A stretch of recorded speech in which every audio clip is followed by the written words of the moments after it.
Hi friends, ఈరోజు జరిగిన big boss nominations గురించి ఈ వీడియోలో అనలైజ్ చేద్దాం. ఎవరెవరు మాట్లాడిన పాయింట్లు కరెక్ట్గా ఉన్నాయి, వాళ్ళు నామినేషన్ చేసే సమయంలో ఎవరైతే ఇచ్చిన పాయింట్స్ కరెక్ట్గా ఉన్నాయో ఈ వీడియోలో మనం చర్చించుకుందాం. చాలా క్లియర్గా కూడా ఈ వీడియోలో మనం తెలుసుకుందాం ఎవరెవరి పాయింట్స్ కరెక్ట్గా ఉన్నాయి, ఎవరెవరి పాయింట్స్ ఇన్వాలిడ్గా ఉన్నాయని కూడా. అయితే ముందుగా మనం ఎవరైతే నామినేషన్స్లో ఉన్నారో వాళ్ళ పేర్లను అనౌన్స్ చేద్దాం. విష్ణుప్రియ, నైనిక, మణికంఠ, నబిల్, ఓమాదిత్య అండ్ నిఖిల్ చీఫ్ అయినాడు. నిఖిల్ ఎందుకు నామినేట్ అయినాడని మీరు అనుకోవచ్చు. అయితే ఇద్దరు చీఫ్స్ ఉన్నారు, Sita and Nikhil. Big boss మిగతా సభ్యులకు ఒక అవకాశం ఇవ్వడం జరిగింది. అదేమంటే ఇద్దరిలో ఏ చీఫ్ని మీరు నామినేట్ చేయడానికి మీరు సపోర్ట్ చేస్తారు, ఎవరు సేవ్ అవ్వడానికి సపోర్ట్ చేస్తారని ఒక ఆప్షన్ ఇవ్వగా అత్యధిక మెజారిటీ సభ్యులు నిఖిల్ నామినేట్ అవ్వడానికి ఓట్ చేయడం జరిగింది. కాబట్టి సీత సేవ్ అవ్వడం జరిగింది, నిఖిల్ నామినేట్ అవ్వడం జరిగింది. నిజంగా ఈరోజు జరిగిన నామినేషన్స్లో విష్ణుప్రియను చూస్తే కొద్దిగా బాధేసింది. ఎందుకంటే విష్ణుప్రియ పడిన 5 ఓట్లలో 2 ఓట్లు వల్ల ఆమె క్లోజ్ ఫ్రెండ్స్ అయిన సీత, నైనిక వేసిండే. అయినా కూడా విష్ణుప్రియ నిజంగా చాలా గ్రేట్ అని చెప్పవచ్చు. వాళ్ళ నామినేషన్ను చాలా ఈజీగా తీసుకునింది, చాలా స్పోర్టివ్తో తీసుకునింది. వేరే వాళ్ళైతే వాళ్ళ ఫ్రెండ్స్ ఓట్లు వేసిన సమయంలో చాలా వాళ్ళు బర్స్ట్ అయ్యే అవకాశాలు మనం చాలా క్రితం సీజన్స్లో మనం చూడడం జరిగింది. ఎవరు వేసినా వాళ్ళు సహిస్తారు, కానీ వాళ్ళ ఫ్రెండ్స్ నామినేషన్ వేస్తే మాత్రం వాళ్ళు సహించలేరు. అయితే సీత, నైనిక నామినేషన్ వేసినా కూడా విష్ణుప్రియ చాలా స్పోర్టివ్గా తీసుకునింది. నిజంగా విష్ణుప్రియకు హ్యాట్సాప్ చెప్పవచ్చు. అదేవిధంగా నిఖిల్ కూడా విష్ణుప్రియను నామినేట్ చేయడం జరిగింది. అందరికీ కూడా చాలా కూల్గా సమాధానం ఇచ్చి చాలా స్పోర్టివ్నెస్ అయితే ఈరోజు జరిగిన ఎపిసోడ్లో మనం విష్ణుప్రియ నుంచి చూడవచ్చు. ఎందుకంటే చాలా మెచ్యూరిటీగా ఉన్న పర్సన్గా ఆమె ఈరోజు ప్రవర్తించిన తీరు నిజంగా ప్రేక్షకులకైతే చాలా ఇష్టమై ఉంటుందని నేను అనుకుంటా ఉన్నా. ఎందుకంటే ఒక బిగ్ బాస్ విన్నర్కి ఉండవలసిన లక్షణాలలో అది కూడా ఒకటి అని చెప్పవచ్చు. అదేవిధంగా ఆమె అలా అని చెప్తే ఆమె ఎవరు ఏమన్నా కూడా పడే రకం కూడా కాదు. ఒకవేళ వాళ్ళు చెప్పిన పాయింట్లు కరెక్ట్గా లేకపోతే ఆమె రివర్స్గా ఫైర్ అయ్యే సందర్భాలు కూడా మనం గత ఎపిసోడ్లలో చూడడం జరిగింది. అయితే ఈరోజు ఎపిసోడ్లో హైలైట్ విషయం ఏదైనా ఉంది అంటే అది నా దృష్టిలో విష్ణుప్రియ అని చెప్పవచ్చు. ఎందుకంటే విష్ణుప్రియ ఈరోజు చూపించిన మెచ్యూరిటీ నిజంగా ఈరోజు జరిగిన ఎపిసోడ్గా హైలైట్ అని చెప్పవచ్చు. నేనైతే నిజంగా షాక్ అయ్యానని చెప్పవచ్చు. గత ఎపిసోడ్లో విష్ణుప్రియ జరిగిన ఆమె క్లిప్పింగ్స్లో మనం చూసిన ఏదైతే ప్రవర్తన ఉందో దానికి పూర్తిగా భిన్నంగా చాలా మెచ్యూరిటీతో ఆలోచించడం జరిగింది. ఇట్ ఈస్ ఏ ప్రాసెస్ అన్నట్లుగా కూడా ఆమె ఆలోచించింది. ఎందుకంటే సొంత ఫ్రెండ్స్ నామినేట్ చేసినా కూడా చాలా లైట్గా తీసుకునింది. ఓకే, వాళ్ళు చెప్పిన పాయింట్ల నుంచి తను ఏదైతే నేర్చుకునేది ఉంటే డెఫినెట్గా నేర్చుకొని నేను ముందుకు వెళ్తానని కూడా విష్ణుప్రియ చెప్పడం నిజంగా కూడా చాలా గ్రేట్ అని చెప్పవచ్చు.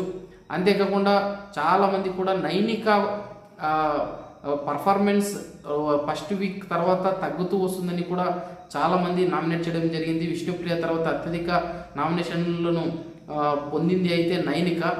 తర్వాత మణికంఠ పైన చాలా నామినేషన్స్ కూడా పడ్డాయి. ఈక్వల్గా వీళ్ళు ముగ్గురికి కూడా ఈక్వల్గా పడ్డాయి.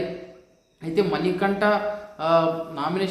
ఈ నామినేషన్స్లో చాలా క్లియర్గా తన పాయింట్స్ను పెట్టడంలో సక్సెస్ అయ్యాడని చెప్పవచ్చు. గత నామినేషన్స్లో ఏదో ఒకటి మాట్లాడి నిజంగా ఒక నవ్వుల పాలు అయ్యేవాడు మణికంఠ. అయితే ఈరోజు జరిగిన నామినేషన్స్లో మణికంఠ చాలా అద్భుతంగా కూడా తన పాయింట్స్ను పెట్టి వాళ్ళకు కరెక్ట్గా ఇవ్వడం జరిగింది. డిఫెన్స్ చేయడంలో మణికంఠ కూడా సక్సెస్ అయ్యాడు. అయితే మనం గత 4 వారాలుగా చూస్తూ ఉన్నాం, నబిల్ గ్రాఫ్ అయితే కంటిన్యూస్గా పెరుగుతూ వస్తుంది. నబిల్ క్లారిటీ ఆఫ్ థాట్ నిజంగా చాలా సూపర్గా ఉంది. నబిల్ చెప్పే డిఫెన్స్ ఏదైతే ఉందో చాలా క్లియర్గా ఉంటుంది, టు ది పాయింట్ ఉంటుంది నబిల్ చెప్పే ఏదైనా డిస్కషన్. మరి అంతేకాకుండా ఎక్కడ వాదించాలి, ఎక్కడ తగ్గాలి అనేది కూడా మనం నబిల్లో చాలా స్పష్టంగా గమనించవచ్చు. నబిల్ బాడీ లాంగ్వేజ్లో మనం ముందుగానే చాలామంది చెప్పినట్లుగా నబీల్ బాడీ లాంగ్వేజ్ కొద్దిగా రాహుల్ సిప్లిగంజ్కు కూడా దగ్గరగా ఉంది. తెలంగాణ యాసతో యాస్టీస్గా వాళ్ళ బాడీ లాంగ్వేజ్ మ్యాచ్ అవుతాయి. అంతేకాకుండా నబీల్ గ్రాఫ్ అనేది రోజు రోజుకు పెరుగుతూ ఉంది. ఈరోజు నామినేషన్స్లో ఉన్నాడు. డెఫినెట్గా నామినేషన్స్లో ఇప్పుడు నిఖిల్ కూడా ఉన్నాడు కాబట్టి వీళ్ళిద్దరి మధ్య ఎవరైతే విన్నర్ మెటీరియల్ అనేది డెఫినెట్గా ఈ సీజన్లో అంటే ఈ ఎపిసోడ్తో మనకు తెలిసిపోతుంది. దాదాపు 90% మనం కన్ఫర్మ్ చేసుకోవచ్చు. ఫైనల్ పోటీ అంటే ఫైనల్ టాప్ 2లో ఎవరు ఉంటారనేది మనం ఒక డెసిషన్కి రావచ్చు. ఇంతవరకు అయితే క్లారిటీ లేదు. ఎందుకంటే లాస్ట్ వీక్లో ఫస్ట్ టైం నబీల్ నామినేషన్స్కి రావడం జరిగింది. అందులో నబీల్ ఫస్ట్ ప్లేస్లో ఉన్నాడు. అయితే నిఖిల్ లాస్ట్ వీక్లో నామినేషన్లో లేకపోవడం వల్ల ఎవరెవరి సత్తా ఎంత అనేది ఎవరు కూడా గెస్ చేయలేకపోయారు. అయితే ఇద్దరు కూడా టాప్ కంటెస్టెంట్స్ ఈరోజు నామినేషన్స్లో ఉండడంతో డెఫినెట్గా వాళ్ళిద్దరి మధ్య పోటీ ఎంత ఉంటుందనేది కూడా తెలుసుకోవచ్చు. అదేవిధంగా వాళ్ళిద్దరిలో ఎవరిది పై చేయని కూడా మనం ఈరోజు డెఫినెట్గా మనకి వచ్చే అన్అఫిషియల్ పోల్స్ ద్వారా తెలుస్తుంది. అదేవిధంగా మనం అనేక అన్అఫిషియల్ వెబ్సైట్స్లో కూడా పోలింగ్ జరిగే విధానం ద్వారా మనము వాళ్ళిద్దరిలో ఎవరైతే మొదటి ప్లేస్లో ఉన్నారనేది మనం డెఫినెట్గా మనం గ్రహించవచ్చు. అంతేకాకుండా ఈరోజు జరిగిన డిస్కషన్లో కొద్దిగా హాట్ డిస్కషన్ జరిగిందైతే ఓం ఆదిత్యకు ప్రేరణకు మధ్య. ఓం ఆదిత్యకు నీకు కాన్ఫిడెన్స్ లేదు, మీరు చాలా లో కాన్ఫిడెన్స్ ఉంటున్నారని చెప్పడంతో ఓం ఆదిత్య ఫైర్లో చేపెట్టి ఇది నా కాన్ఫిడెన్స్ అని చెప్పడంతో బిగ్ బాస్ కూడా వార్నింగ్ ఇవ్వడం జరిగింది. ఎందుకంటే ఎటువంటి డేంజర్ యాక్టివిటీస్ బిగ్ బాస్లో చేయకూడదు, బిగ్ బాస్కు చెడ్డ పేరు వస్తుందని కూడా ఆయన ఇన్వాల్వ్ అయ్యి బిగ్ బాస్ చెప్పడం జరిగింది. యాక్చువల్గా చెప్పాలంటే ఓం ఆదిత్య చాలా డిగ్నిఫైడ్గా, చాలా కూల్గా, చాలా కంపోజ్డ్గా ఆయన ఉండే మనిషి.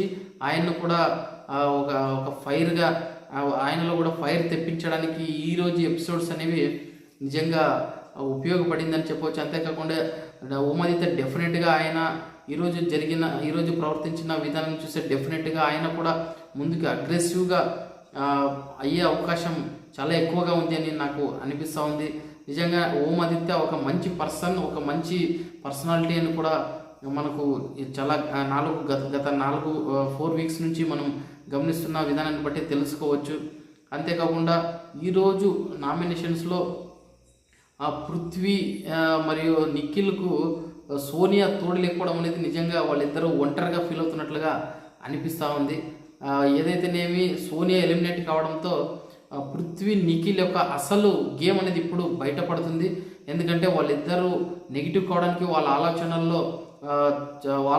ఆలోచనలు వాళ్ళు ముందుకు పెట్టడంలో విఫలమవడానికి ప్రధాన కారణం సోనియా అని చెప్పచ్చు. అంటే వాళ్ళ ఒపీనియన్స్ ఏవైతే ఉన్నాయో అవి బయట పెట్టకపోవడానికి సోనియా అడ్డుపడేది. ఆమె అభిప్రాయాలను వాళ్ళ ద్వారా వ్యక్తీకరించడం వల్ల సక్సెస్ అయింది. వాళ్ళని వెనక్కుండి ఆడించినట్లుగా మనం గత ఎపిసోడ్స్లో చూడడం జరిగింది. అయితే ఇప్పుడు డెఫినెట్గా నిఖిల్ తనకు ఇష్టం వచ్చినట్లుగా తను ఆడగలిగే అవకాశం ఉంది.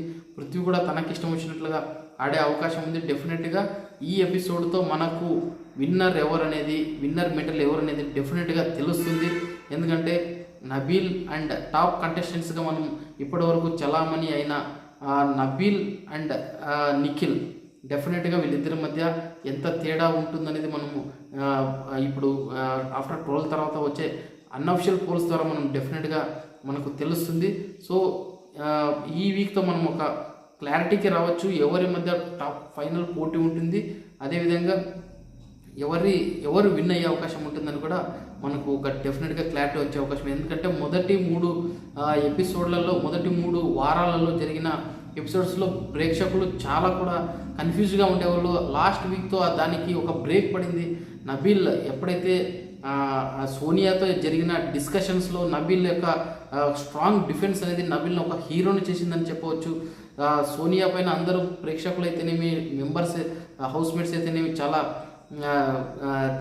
ఆమె పైన చాలా ఒక అసంతృప్తితో ఉన్న సమయంలో నబీల్ ఒక హీరోలా బయటకు వచ్చి ఆమె పైన స్ట్రాంగ్ డిఫెన్స్తో ఆమెను చతకిలా పడేలా చేయడంతో డెఫినెట్గా నబీల్ అనే వ్యక్తి హీరో అయ్యాడని చెప్పవచ్చు.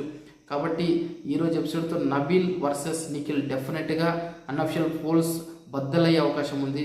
చూద్దాం ఈ వీక్లో ఎవరు హయ్యెస్ట్ ఓటింగ్ను సంపాదించుకుంటారని. వెయిట్ చేద్దాం.